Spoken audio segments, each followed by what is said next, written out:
ISO certified SRV Vikrant classes.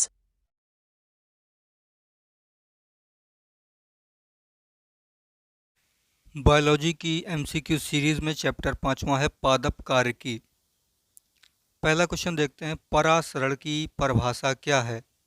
तो परासरण होता है अर्ध पारगम कला में होकर कम से अधिक सांद्रता की ओर विलायक जल का प्रवाह। तो इसका आंसर होगा सी। अधिक लवण वाले विलयन में एक कोशिका को रखने पर वह सिकुड़ जाती है, क्यों। तो इसका आंसर होगा बी, जल बाह्य परासरण द्वारा बाहर निकलता है। यदि एक कोशिका आकार में न्यूनीकृत होती है जब यह एक विलयन में सब रख दी जाती है, ऐसा विलयन क्या कहलाता है। तो इसका आंसर होगा हाइपरटोनिक। ऐसे विलयन को कहते हैं हाइपरटोनिक। एक कोशिका आयतन में बढ़ती है जब यह रखी जाती है। तो कोशिका का आकार किस में बढ़ता है, एक अल्प परासरी विलयन में रखने पर इसका आकार बढ़ जाता है।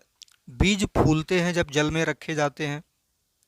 तो जल में डालने पर बीज जो फूल जाते हैं उसका कारण होता है उनमें अंतःशोषण होता है। इसका आंसर होगा बी।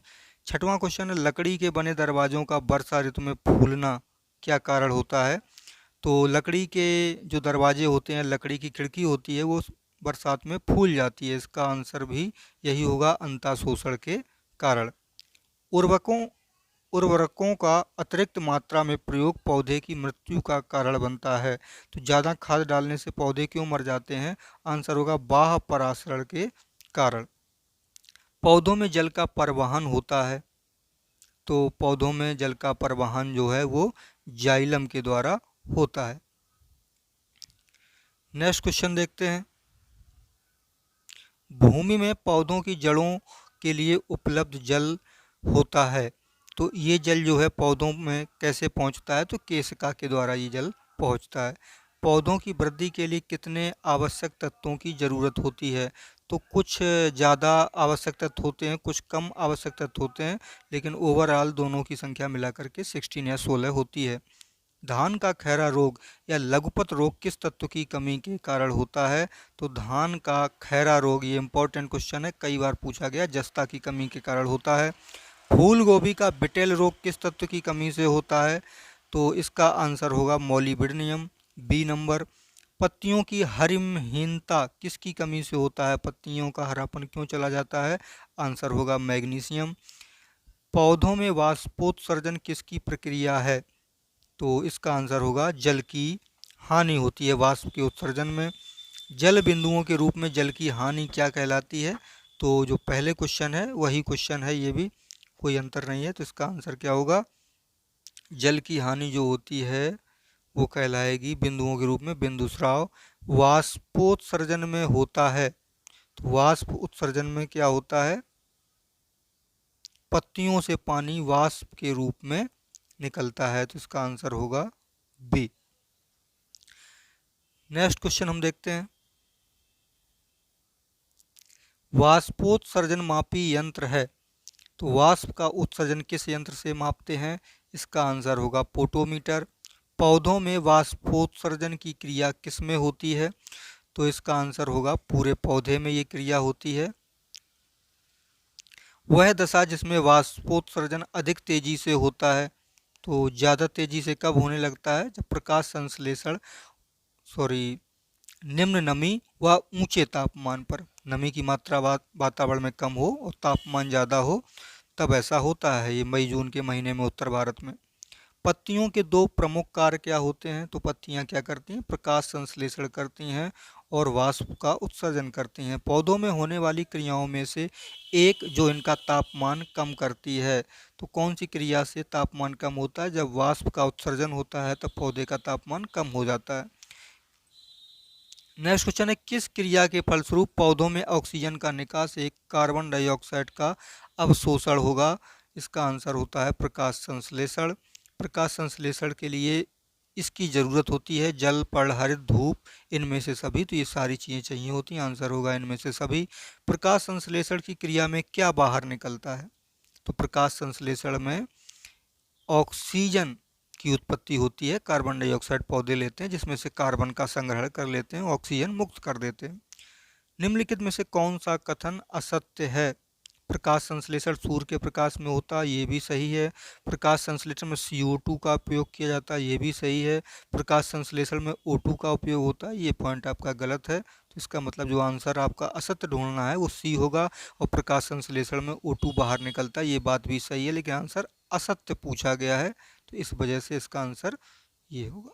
प्रकाश संश्लेषण की प्रक्रिया का प्रथम चरण होता है, तो प्रथम चरण में क्या होता है? सूर्य के प्रकाश द्वारा क्लोरोफिल का उत्तेजन किया जाता है। सूर्य का प्रकाश, जो पत्तियों में क्लोरोफिल होता है, वो उत्तेजित किया जाता है उसके द्वारा, तब ये क्रिया शुरू होती है। प्रकाश संश्लेषण की दर सबसे अधिक होती है किस रंग के प्रकाश में? तो लाल रंग के प्रकाश में सबसे अधिक होती है। प्रकाश संश्लेषण की दर सबसे कम किस रंग में होती है? तो इसका आंसर होगा बैंगनी रंग में सबसे कम होती है। हरे रंग का पदार्थ जो पौधों में प्रकाश संश्लेषण करता है वह निम्नलिखित में से कौन है? तो उसे हम कहेंगे क्लोरोफिल।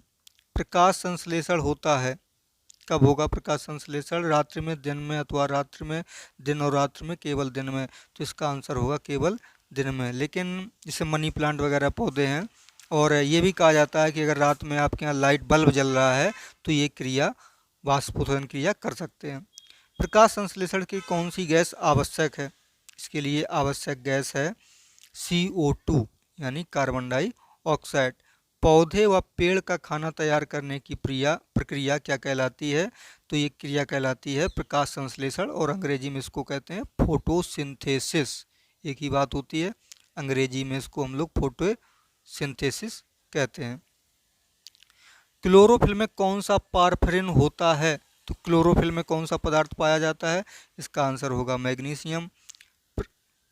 सर्वाधिक प्रकाश संश्लेषी क्रियाकलाप कहाँ पर चलता है? तो प्रकाश के नीले व लाल क्षेत्र में सबसे ज़्यादा ये क्रिया होती है। प्रकाश संश्लेषण का अंतिम उत्पाद क्या है? बाद में उससे फाइनली क्या निकलता है? कार्बोहाइड्रेट। पौधे हैं अपना भोजन बनाते हैं, और जो कार्बोहाइड्रेट होता है वो एक तरीके से ऊर्जा का स्रोत होता है। निम्नांकित ऊर्जा रूपांतरणों में से किसके द्वारा प्रकाश संश्लेषण की क्रिया संपादित होती है? तो प्रकाश संश्लेषण की क्रिया प्रकाश से रासायनिक ऊर्जा में बदलती है। प्रकाश संश्लेषण में पर्णहरित क्या काम करता है? तो पर्णहरित का काम होता है प्रकाश का अवशोषण करना। प्रकाश संश्लेषण में पौधे कौन सी गैस का अवशोषण करते हैं, किसको लेते हैं? तो ये कार्बन डाइऑक्साइड को लेते हैं, CO2 को लेते हैं। प्रकाश संश्लेषण प्रक्रिया के लिए निम्नलिखित में से किसकी उपस्थिति आवश्यक है? ऑक्सीजन, कार्बन डाइऑक्साइड, सूर्य का प्रकाश और जल। किसकी उपस्थिति आवश्यक नहीं है, इस पे ध्यान देना। ये तो तीनों चीज़ें होनी चाहिए। इसका आंसर क्या होगा? ऑक्सीजन नहीं होती है, आंसर तो यही करेक्ट है, और बाकी तीनों चीज़ें चाहिए होती हैं। प्रकाश संश्लेषण के समय निकलने वाली गैस का क्या नाम है? प्रकाश संश्लेषण के समय जो गैस निकलती है फाइनली, वो होती है ऑक्सीजन। ऑक्सीजन जो प्रकाश संश्लेषण से उत्पन्न होती है, आती है कहाँ से? ये आती है, कोई भी चीज़ नष्ट तो होती नहीं है ना, नई चीज़ बनती है, उन्हीं इंग्रेडिएंट्स जो उसमें होते हैं उन्हीं में से निकलती है। तो इसका आंसर होगा जल से आती है। क्वेश्चन नंबर था 41। ऑक्सीजन जो प्रकाश संश्लेषण से उत्पन्न होती है वो कहाँ से आती है? पानी से आती है। पानी का जो H2O फार्मूला होता है उसी से आती है। H2O में हाइड्रोजन अलग हो जाता है, ऑक्सीजन मुक्त हो जाती है। प्रकाश संश्लेषण होता है, तो प्रकाश संश्लेषण क्लोरोप्लास्ट के अंदर होता है। प्रकाश संश्लेषण का प्रथम स्थिर यौगिक क्या है? तो इसका प्रथम स्थिर यौगिक जो है वो ग्लूकोज है। ऐसी जैविक क्रिया जिसमें शर्करा तथा वसा का ऑक्सीकरण होता है तथा ऊर्जा मुक्त होती है, तो वो क्या कहलाती है? उसे हम लोग, ऐसी जैविक क्रिया जिसमें शर्करा तथा वसा का ऑक्सीकरण होता है तथा ऊर्जा मुक्त होती है, इस क्रिया को हम लोग कहते हैं श्वसन कहते हैं। श्वसन, इसको हम लोग श्वसन ही कहते हैं। ठीक। श्वसन मापन यंत्र क्या कहलाता है? इसको मापने की जो क्रिया होती है उसको कहते हैं रेस्पिरोमीटर। कार्बन डाइऑक्साइड गैस मुक्त होती है, तो कार्बन डाइऑक्साइड गैस किससे मुक्त होती है? तो श्वसन के अंतर्गत ये क्रिया होती है। रात्रि में वृक्षों के नीचे सोने की सलाह क्यों नहीं दी जाती? तो पेड़ जो है रात्रि के समय कार्बन डाइऑक्साइड छोड़ते हैं, दिन में वो ऑक्सीजन छोड़ते हैं, तो रात में उनके नीचे नहीं सोना चाहिए। एटीपी का अपर्याय क्या है? तो ये जो एटीपी होती है इसे कहते हैं एडिनोसिन ट्राइफॉस्फेट। तो ये आपके लिए इम्पोर्टेंट क्वेश्चन है। इसका आंसर होगा A number, adenosine triphosphate. Next question है आपका 49, अनॉक्सी श्वसन में अंतिम उत्पाद क्या होता है? अनॉक्सी श्वसन में अंतिम उत्पाद क्या होता है? इसका आंसर होगा इथाइल अल्कोहल। ऑक्सी श्वसन का अंतिम उत्पाद क्या होता है? तो ऑक्सी श्वसन में CO2 तथा जल। इसका आंसर होगा पहले वाला अनॉक्सी था। भूमि में अधिक गहराई पर बोए गए बीज प्रायः अंकुरित क्यों नहीं होते? तो इसका कारण है उन्हें वायु नहीं मिल पाती है, नीचे जो है हवा नहीं पहुंच पाती। कोशिका के भीतर श्वसन का केंद्र क्या कहलाता है? तो कोशिका के भीतर श्वसन का केंद्र जो है इंपॉर्टेंट क्वेश्चन है, माइटोकॉन्ड्रिया कहलाता है। इसे पावर हाउस ऑफ सेल या कोशिका का शक्ति गृह कहते हैं। ग्लाइकोसिस का अंतिम उत्पाद क्या होता है? तो ग्लाइकोसिस का अंतिम उत्पाद है पाइरूविक अम्ल। निम्न में से कौन सा पादप हार्मोन है? तो साइटोकाइनिन जो है वो पादप हार्मोन होता है। 2,4-D क्या है? जो किसान लोग हैं वो जानते होंगे। 2,4-D जो है खरपतवारनाशी है, जो खेतों में मामा वगैरह होता है और चौपती या कई खरपतवार होते हैं उनको नष्ट करने के काम आता है। हार्मोन के संबंध में निम्न में से कौन सा कथन सही है? हार्मोन्स जो होते हैं क्या होते हैं? यह एक विशेष कार्बनिक यौगिक है जो लघु मात्रा में वृद्धि एवं उपापचयी क्रियाओं को प्रभावित एवं नियंत्रित करते हैं। इन्हें वृद्धि नियंत्रक पदार्थ भी कहते हैं। इसका प्रभाव विभिन्न सांद्रता और विभिन्न अंगों पर अलग अलग पड़ता है। उपर्युक्त सभी कथन सही हैं, तो इसका आंसर होगा डी नंबर, सारे कथन सही हैं। इंडोल एसिटिक अम्ल क्या होता है? इंडोल एसिटिक अम्ल ऑक्सिन को कहते हैं, ऑक्सिन होगा इसका आंसर। ऑक्सिन से संबंधित निम्न में से कौन सा कथन सही है? तो ऑक्सिन इसके कारण पौधों में शीर्ष प्रमुखता हो जाती है, पत्तियों का विलगन रोकता है, यह खरपतवार को नष्ट कर देता है। उपयुक्त सभी, तो इसका आंसर होगा उपयुक्त सभी, ये सारे काम वो करता है। किस पादप हार्मोन के छिड़काव से अनिषेक फल प्राप्त किए जा सकते हैं? तो इसका आंसर होगा ऑक्सिन के छिड़काव से। निम्नलिखित में से कौन सा हार्मोन पादप कोशिकाओं को इस प्रकार बढ़ने के लिए प्रेरित करता है जिससे पादप प्रकाश की ओर मुड़ा हुआ प्रतीत होता है? इसका आंसर क्या होगा? ऑक्सिन। कोशिका विभाजन में मदद करने वाला पादप हार्मोन कौन सा है?